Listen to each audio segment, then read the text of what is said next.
Hello there. Welcome to Werribee Open Range Zoo. My name's Gordon. I'm going to take you on a virtual tour, one of my favourite places in Australia. Now, you've just come through the gates, you've got your map, you've walked through two of our totem poles, and we're heading towards our viewing platform. Viewing of what? Let's have a look. But the first thing you might encounter as you come into Werribee Zoo is not seeing something, it's not hearing something, it's smelling something. It smells like a teenager that hasn't washed for 2 weeks. It's from the gorillas. When a big silverback wants to let other silverbacks know he's in the area, turns on this musk. And it is quite potent. You can smell it on the other side of the zoo sometimes. Now, looking past the fountain here, nice to see a fountain flowing water, but it also helps to keep control over the pond weed here. But let's keep walking this way, because I've got more to show you.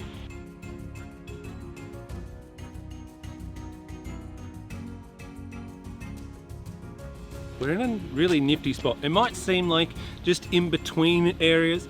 However, out to our right, we've got our what we call our African lawn. Now here, if the sun's out and shining, we'll have our Toddler Thursday activities. Lots of things, all aimed at the really young ages. There'll be books, musical instruments, all sorts of things to get all their different senses going. Let's keep going.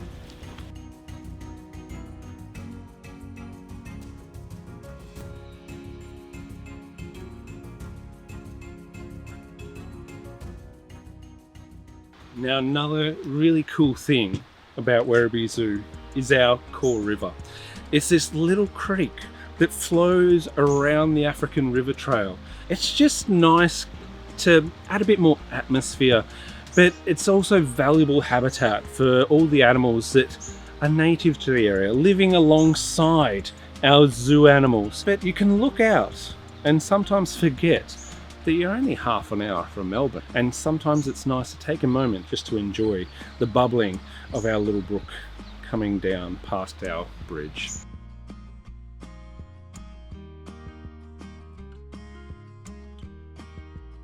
So here we have our monkey play space just next to me, ropes strung up between poles so some of your little monkeys can get out a little bit of extra energy, especially if you want to have a bit of time looking for some of our vervet monkeys.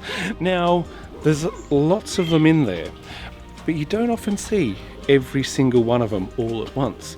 They'll sometimes be tucked inside bushes, sometimes hiding up the top of a tree, so keep an eye out for them. Try and see how many you can spot when you're here enjoying our monkeys. It might be the big kid in me, but I always enjoy coming through this long grassy maze. It's a nice cool zone, as we call it. You've got the shade, but it's a great area to go and explore, especially sometimes you do hear the lions roaring in the background and you know you're getting closer to seeing our big felines. Let's head this way.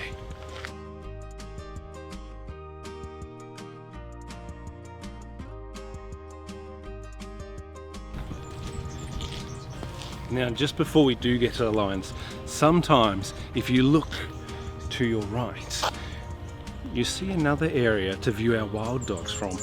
We'll quickly zip over there and have a look, because sometimes they're really close. Who knows?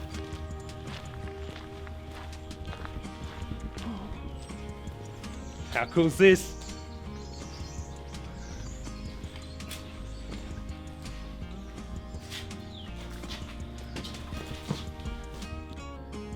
And they can be very inquisitive, very shy at the same time. So sometimes if you come up, remember we're very tall, so you're looming over them, sometimes they'll be like, oh, and skedaddle off, because as I said, we're tall, they're pretty short. But if you get down on your knee, as I'm doing at the moment, you never know. They might come up closer, or they might do what they just did now and run off on me.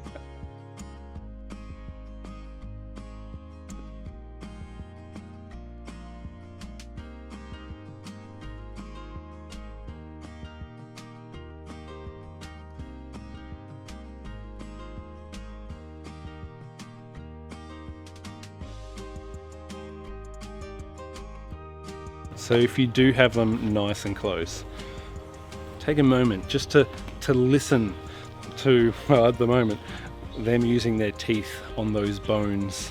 But if they get too close, listen out for some of the "don't touch my food" sort of sounds they give off to each other. These little low rumbles, sometimes a snarl, which is really cool.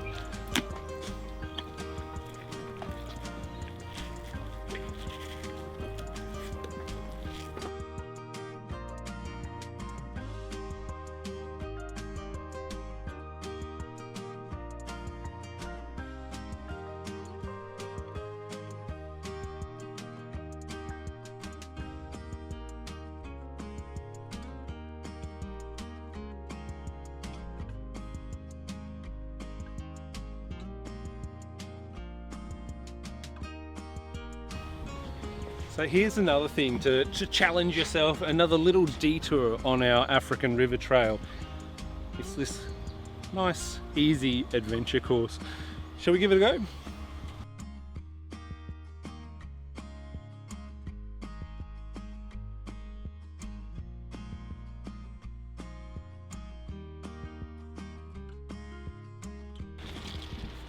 So behind me here is our main pond. In here we have Primrose, Lotus and Tulip, a mum and her two daughters, and this is the largest of the three ponds. This is where we do our hippo talk from as well. So if you're here during the day up for a hippo talk, head over here and you'll meet one of our keepers and one of our safari guides, and I'll tell you all about the hippos. Behind this pond is two more ponds. One that the bus drives through, so you can see Brindabella and her daughter Pansy, and they're a lovely pair of hippos. Pansy can be pretty cheeky though, keeps her keepers on their toes. And in the middle we have an extra pond, which means that if we need to get something from an enclosure or we need to clean it out, which considering the hippos do most of their poos in the water, we do have to drain the ponds and clean them out twice a year, which is epic to see, to say the least. But when that's happening, they've got a pond that they can go and reside in rather than having to hang out the back.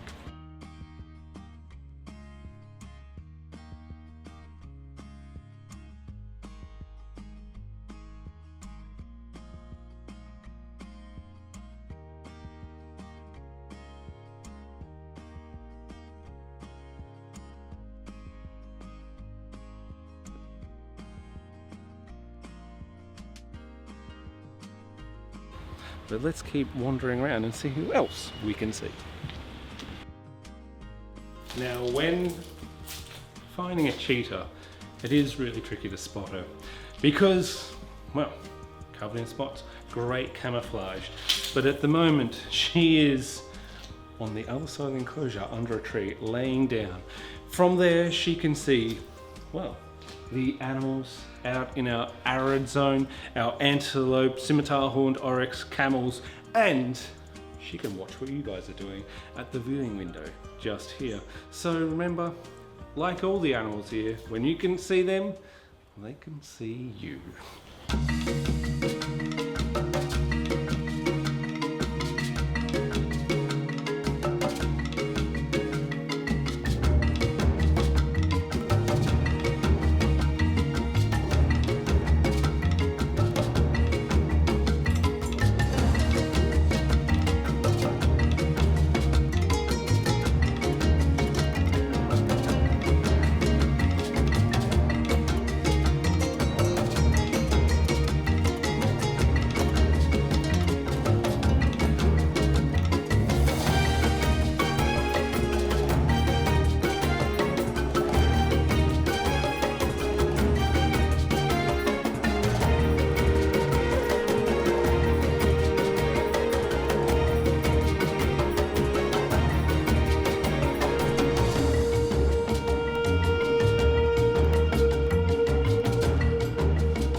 Another thing we do here at Werribee Open Range Zoo is these.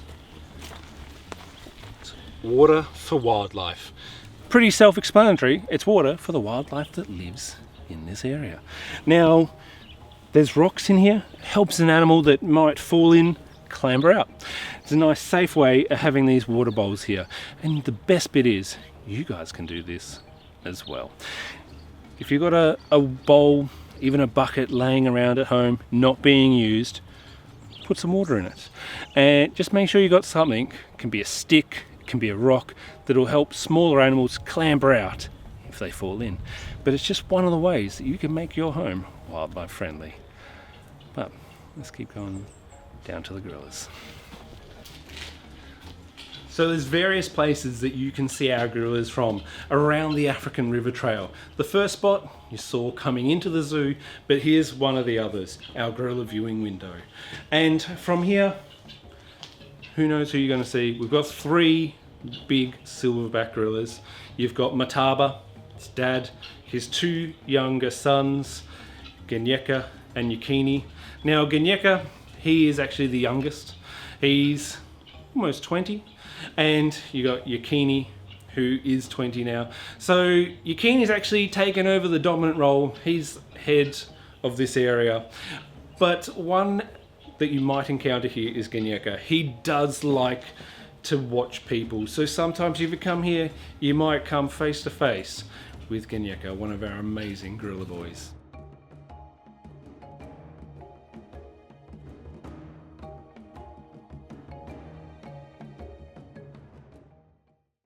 Now we've explored our African River Trail, but there's more to Werribee Zoo than just that area. We've also got our Australian Trail, where we've got lots of Australian grasses, a fair bit of history, and some also pretty cool animals. So let's head in there and check them out. Here's another Aussie animal that you might see when walking around this area. In fact, all over the zoo. Cape Barron goose. Now these aren't actually zoo animals, they're wild birds that have flown into the zoo to make use of the area to raise their own families. And even as we come in, there's a little Tamar Wallaby just sitting in the shade right in front of me here. Now, good thing with Aussie animals, they're pretty chilled. So if you're chilled, they're going to stay chilled.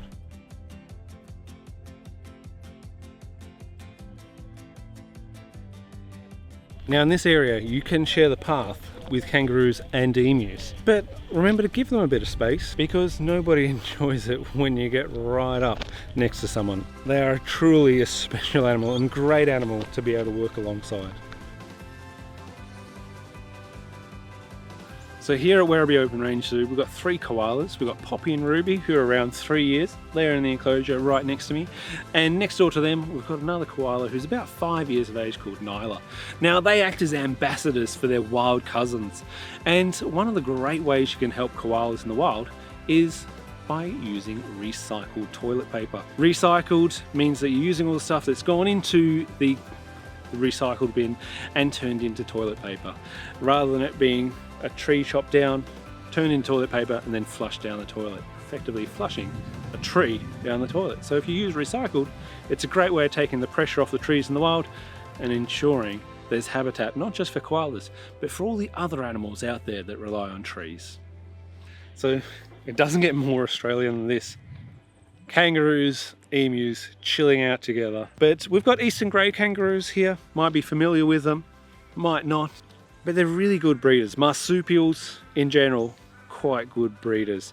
They can have a baby outside of the pouch, they can have one in the pouch, they can have one developing. In fact, they can have 2 types of milk as well. One for the developed joey and one for the not as developed joey. So for different stages in those joeys' life, which is quite amazing. Kangaroos, just one of those animals that if you're chilled, they'll chill. You can just sit there and enjoy having them right near you.